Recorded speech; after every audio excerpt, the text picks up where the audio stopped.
هاي يا جماعه، منين؟ يا رب تكون مليون الف خير. صباح الخير او مساء الخير على حسب التوقيت اللي انتوا بتشوفوني فيه. لو اول مره تشوفني، هو انا ساره من قناه فايب توكس. من غير كلام كتير خش على فكره الفيديو على طول.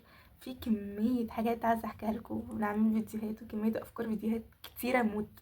فيعني استنوني الفتره الجايه. هدلعكم عامله نظام. بس خلصت امتحاناتي، لو مش باين عليا من النتيجه. عارفين احنا مخلصين يوم الخميس اللي فات. هما هينزلوا النتيجه يوم الاربعاء. فلو هو مش فاهمه هما مستعجلين على ايه، لكن يعني حصل خير. الامتحانات كانت بشعه بشعه بشعه. هحكي لكم عليها وانا كان بعد ما احكي لكم فكره الفيديو ايه، عشان اكيد في ناس عايزين يعرفوا فكره الفيديو ايه. هديكم هنت بسيطه. أم، النهارده يوم مميز. حد اعرفه؟ يبقى هيكون يوم ايه؟ صح، يوم عيد ميلاده. عندي دلوقتي صاحبتي، احنا صحاب من جونيور 1، يعني بقالنا 11 سنه صحاب الحمد لله. بس فالنهارده، او مش النهارده، هي امبارح تمت 18. فانا عايزه اعمل لها حاجه سبيشال كده بالنسبه للميلاد 18. هي شي سو كيوت وبحبها جدا جدا جدا جدا. بس فقلت نعمل هديتها مع بعض. لكن دونت وري، في عندنا بلانز وفي حاجات كده كتيره لسه هنخططها مع بعض. فيعني مش هتروح مني فايته، هتلاقوا فيديوهات كتيره. ممكن اصور لكم، انا دلوقتي ممكن اصور كذا فيديو. فلما تلاقوا مثلا في كذا فيديو بنفس شكلي ده، اعرفوا ان انا مصورهم ورا بعض في نفس اليوم. لكن يعني فكره الاديتنج هي اللي بتاخد وقت، فمش عارفه هل يعني هعرف انزلهم كلهم في نفس اليوم ولا لا. لكن يعني لو ما لقيتهمش كلهم في نفس اليوم، هتلاقيهم يعني كل واحد ورا التاني. ماشي. في العموم هعمل لها هديتها ايه. بص، هي حاجتين. هي هديتها متقسمه لحاجتين. هي لو مش عارفينها، هي صاحبتي، هي بتعشق حاجه اسمها هاري بوتر. ماشي. بلس ان هي بتحب الحاجات اللي هي كده يعني ان هي بتحب مثلا حاجات البناتيتي كده، وفي نفس الوقت هي يعني شي سو جيرلي. اسمه ايه ده؟ قولوا معايا. آه ف وكمان بتحب الحاجات اللي هي ميمورابل كده. ماشي. فاحنا هنعمل حاجتين. هنعمل حاجه تبع هاري بوتر، هوريها لكم دلوقتي هديتها كهديه، وكالحاجه الميمورابل بقى اللي احنا هنعملها مع بعض. ماشي. اول حاجه، تخيلوا ايه؟ تخيلوا اديكوا هنت. حاجه ديكور تبع هاري بوتر. هتكون ايه؟ فكروا فكروا فكروا. فكرتوا؟ خلاص. ايه اللي مش عارف؟ فهي في العموم هنا خليتني اتفرج على هاري بوتر. وده ما عرفهمش هو حاجه كده. هو بيكون ديكوريشن اكتر من ان هو يعني مش هتعمل فيه حاجه، لكن هي كديكوريشن وهي بتحب هاري بوتر. ده دامبلدور اللي ما يعرفوش. البس دامبلدور. في العموم الراجل ده انا كرهته في اخر الافلام بتاعه هاري بوتر. لكن هو كان راجل لذيذ، يعني كنت بحسه. يعني انا كنت بحبه، لكن اخر فيلم ده كرهته. لكن يعني في العموم هيز نايس يعني. بجد كان فيه هنا اللي هو لورد فولدمور، وفي رون ويزلي، وكان فيه سيفر سنيب. انا كنت عايزه سيفر سنيب قوي، لكن ما لقيتش غير دامبلدور. كنت عايزه هاري بوتر، لكن ما لقيتش هما غير التلاته دول اهم. والبس دامبلدور. ف دي الهدايه الاولى. كده بقى الهدايه التانية دي اللي هتحتاج شرح شويه. هنحتاج لها ظروف او اظرف، شوفوا انتوا عايزين تجمعوها ازاي. وهي ورق. ماشي. وقلم اكيد، يعني هنكتب ورقه، يعني لازم يكون في قلم. هما 18 جواب. مش دول 18 جواب، بالنسبه ان هي تمت ال 18. فكل جواب من شخص مختلف. بمعنى، عارفين اللي هو فكره اللي هو 18 letters for your 18 birthday from different 18 different people who love you. بمعنى ان هو كل جواب من شخص مختلف بيحبها كتب لها مسج، انا جمعته لك وهبعته لك. بس يعني ان شاء الله تكونوا فهمتوا اللي هو يعني. بص، هتفهموها في الاخر يعني. هم جوابات. كل جواب حط فيه مسج من حد مختلف، يعني مسج من انا صاحبتها يعني لو ما عندكوش مانع. ومسج مثلا من اختها، مامتها، خالتها، صحابها كلهم. كل واحد كتب لها حاجه، سالتهم وبعتوا لي التكست. وهنكتبهم كل التكست مع بعض دلوقتي، وهنحطهم في اللتر. هنكتب تحتيه هنا اسم الشخص. بلس بقى المفروض حاسين عايزه ازينهم. هو بصوا، هي كده في اللي هي حته اللي بتعمل تشيك دي عشان تلزق. دي هتكون فقرتي المفضله في الاخر، يعني حصل خير. فحسين برضه عايزه ازينه، لكن مش عارفه بصراحه يعني هزينه ازاي. لكن يعني لو ما عرفتش هدوم لها كده. بس ف يلا بينا نبدا. ماشي. دلوقتي انا، هو الفكره ان هما بقى في بروبليم صغنونه. هم المفروض 18 جواب. ماشي، انا دلوقتي حاليا معايا 17. فهي يعني هتقولي فاضل لها واحده، لكن هي الفكره ان انا سائله اكتر.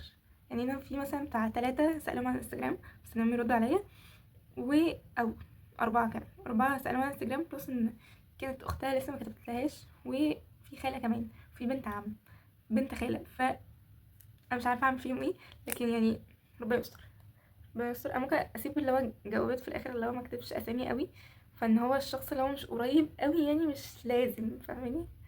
مش عارفه. بس ان انا لسه في صاحبه كمان، لكن الصاحبه التانية دي بقى اللي عيد ميلادها النهارده، لسه مش عارفه يعني عارفه انا هعمل لها ايه، لكن لسه هعمله لها، ولسه ما جبتش الحاجات. ف هي اصلا كده هتعمل عيد ميلادها في مكان ان هو 18 بقى وهتحتفل بيه وكده، فيعني لسه معايا وقت. بس يعني ففكرت في فكره ليها، فكره جديده هي شبهها، لكن مش شبهها قوي، نفس الفكره لكن مش نفس التقديمه. بس يلا بينا نبدا. انا بعتهم لي كلهم على واتساب، على التابلت بتاع الوزاره. تابلت الوزاره ده اقسم بالله انا معتبراه يعني تليفوني التاني عشان انا على طول كنت محتاجه تليفون وانا بصور، غير التليفون اللي انا بصور بيه اللي هو تليفوني، ان انا حاجه اجيب منها ريسورسز. بس فاهم، يلا بينا نكتبهم مع بعض واوريكم الفاينل ريزلت هيكون عامل ازاي. دلوقتي في ناس، يعني في بروبلمة تانية، دلوقتي في ناس كاتبين مسج صغنونة يعني هي حرفيا سطر. ف آم، هل اكتب من الاول ولا اكتب في النص؟ حاسه اكتب في النص عشان هي تكون هي اللي في النص. مش عارفه مش عارفه هكتب في النص، في النص عشان في ناس تانية، هيكون في ناس بعتني التكست، فاللي هو يعني بقى اكتبه في النص واكبر خطي. انا نضارة بتتزحلق يعني دون وري. ماشي، دلوقتي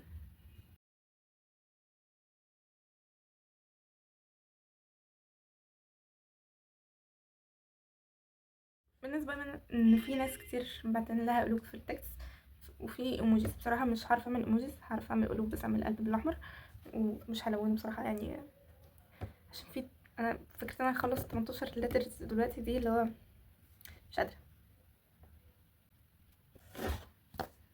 اول واحد بصوا مش هعرف اوريها لكم، يعني لو لقطوا ماليش دعوة، لكن يعني معظمهم مش هعرف اوريها لكم، فاهمين؟ ف ممكن اوريكم جوابي انا كاتبه لها ايه، لكن يعني الباقي سوري سبريد. هل اعملها تو دايتي؟ ممكن هي لو كانت كده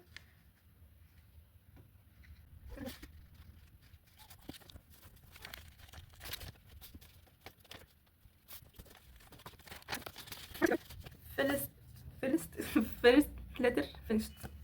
ممكن نقفله، بسم الله. سؤال بقى، مامتها هي اختها كاتبه لي ماما، انا اكتب ماما ولا اعمل ايه؟ حاسه اكتب ماما عادي from ماما، ولا اسال اختها؟ يا ربي ما بحبش الاسئله الغريبه اللي بتحصل فجاه. مش هبقى اسال اختها. اللي بعده بقى عشان الفيديو كده هيطول. في حاجات هبدأها من الأول، في حاجات هبدأها من الآخر. ف يعني مش مرتب قوي، لكن يعني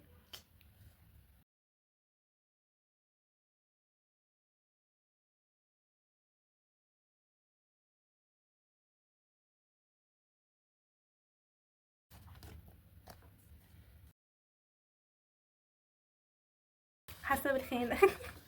حاسة ان انا صاحبتي بتخوني عليا.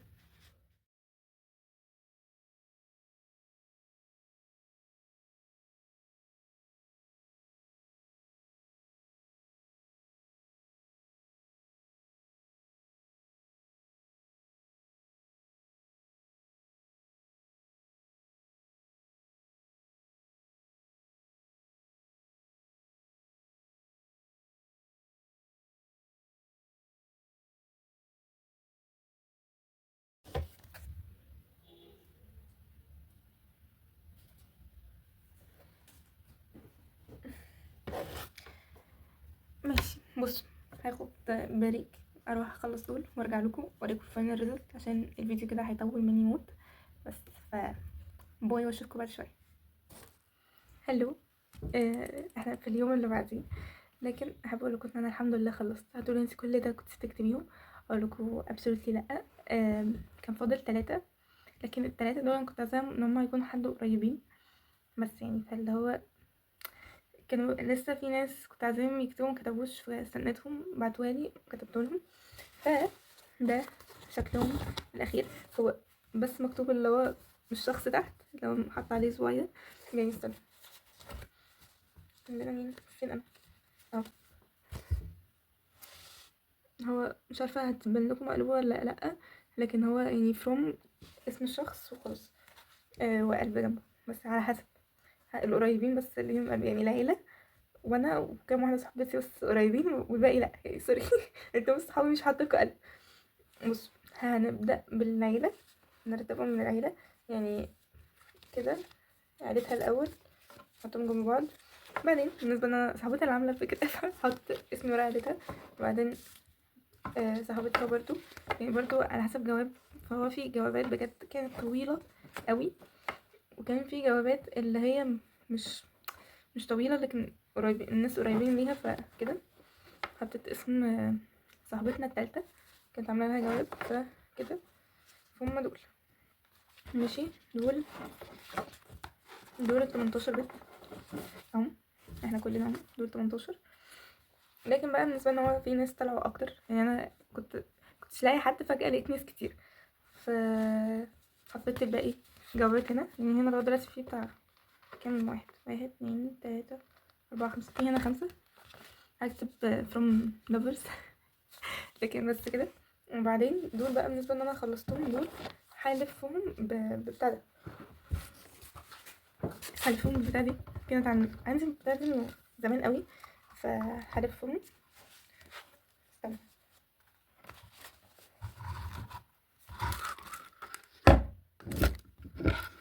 ماشي ملفش. نعمل كده، مش عارفه انتوا شايفين ولا لا، استنوا فيه انبوكسنج. ماشي، وانا هربطه عايزة ربطه، بعدين نربط ربطة تانية عشان الربطة الأولى تثبت. ممكن نربطها نلفها لفة أول كده، كمان واحدة، وبعدين نربط عليها ربطة، بعدين نربط تحتها ربطة عشان تثبت. هي كده كده في الآخر 100% الأظرف يعني هتتزفلط كده يعني. ان شاء الله تطلع بس شكلها حلو في الآخر. عايزة تخش كده ماشي. استنوني هعمل لكم مفروض يوم السبت الجاي في زي ميتنج، عندي ميتنج يا جماعة بتاعت شخص مهم. عندي ميتنج، استنوا مش قادرة اجيب الماوس. اعمل ايه؟ ماشي. فكده هيكون 18 ظرف، يعني 18 letters from different 18 people who love you. هكتبها في ورقة هنا كده بس، ودي هخليها ان هي كريد كده، والتانية اللي هقصهم الاول. بصراحة مكسرة اجيب الماوس، فيعني لما اقوم بقى عندي ايه تاني. هنعمل انبوكسنج سريع، دونت وري ما جبتش المرة دي كراسات يا ماشي. جبت اكريليك سيلفر، هو مش عارفه هو ليه لون رصاصي يعني، هو سيلفر. وجبت جولد، وجبت ازرق عشان كان خلصان. وانا اوريدي كنت جايبه زمان ده الابيض بجد. يعني انتوا اللي هترسموا اي رسمه، فانتوا يعني انا مثلا بستخدم الالوان دي ماشي، فمستحيل الابيض ده يكفي معايا اللي هو منه، فجبت ده. لكن انا اوريدي الابيض بتاعي خلصان منه، فيعني حصل خير. والجولد عارفين ان هو اللوح اللي بتكون مكتوب عليها ايات قرآنية. انا عملت اللي هو اسود والدار كده بالدارك براون، وعايزة اكتبهم بالجولد. وقلت السيلفر خليه عندي يعني احتياط واجب، والازرق عشان خلصان. وليه بقى محتاجة الازرق فيه؟ عشان برسم رسمة حاليا.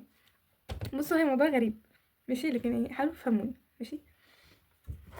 لسه مخلصتوش. جمجم. بص برا، ده شخص، دي سجارة بس لكن لسه ما لونتهاش، دي سجاير. المفروض ان هي، انا وريتكم صورتها، المفروض هرسمها كده. اسمه ايه ده، فهي دي سجارة لكن لسه حلوينها يعني. فهقولكوا هي المفروض انا من اللجنه الفنيه، انا رئيسه اللجنه الفنيه لمناهضه التدخين والادمان عندي في المدرسه. نقعد نعمل رسومات كده ونعلقها ولوح، وان احنا لا للتدخين. لكن انا في العموم انا بيج هيتر لاي حد بيسموك. ف استنى بس، فانا هي مش للمدرسه، هي انا هعلقها هنا، انا عجباني شكلها بس. آه بس انا كنت عايزه ارسم هيكل عظمي من زمان، فحسيتها عجبتني، يعني هو شكلها عجبني بس. فحسيت ان هو كتدخين يعني واتبر انت شخص يعني بتهتم بالفن، لكن لو ما اهتمتش بصحتك ده اللي هيحصل فيك في الاخر، هتكون جمجمه في جمجمه. بس وجبت وعملت البيها دي، وجبت سكتش رسمه والله اهو كانسون ده تحفه. وطبعت ورق الوان كتير قوي بتاع 21 ورقه.